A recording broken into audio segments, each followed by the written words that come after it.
மயிலாடுதுறையில் தனியார் பள்ளியில் டியூஷனுக்கு செல்லவில்லை என கூறி ஆசிரியர் அடித்ததால் 3ஆம் வகுப்பு மாணவிக்கு காயம் ஏற்பட்ட சம்பவம் அதிர்ச்சியை ஏற்படுத்தியுள்ளது. மணக்குடி பகுதியைச் சேர்ந்த செந்தில்குமாரின் மகள் பிரணவியை தனியாக டியூஷனுக்கு செல்லவில்லை என்பதையே காரணமாக கொண்டு ஆசிரியர் கன்னத்தில் அடித்ததாக கூறப்படுகிறது. இதனால் மாணவியின் முகத்தில் காயம் ஏற்பட்டதால் பெற்றோர் அவரை மருத்துவமனையில் சேர்த்தனர்.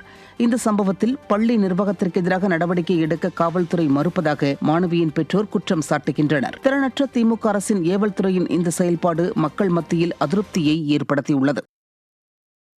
ஹோம்ஒர்க் எழுதிட்டு வரல, செல்ஃப் டெஸ்ட் எழுதிட்டு வரல, ஏன்னு கேட்டிருக்காங்க.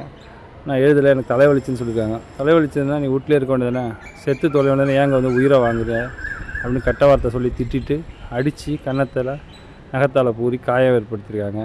காவல்துறை இது வரைக்கும் இந்த நடவடிக்கை எடுத்த மாதிரி நடவடிக்கை எடுக்கல காவல்துறை. பள்ளி நிர்வாகம் வந்து காவல்துறையை கட்டுப்பாட்டில் வச்சுட்டு முடக்க பார்க்குது காவல்துறையை.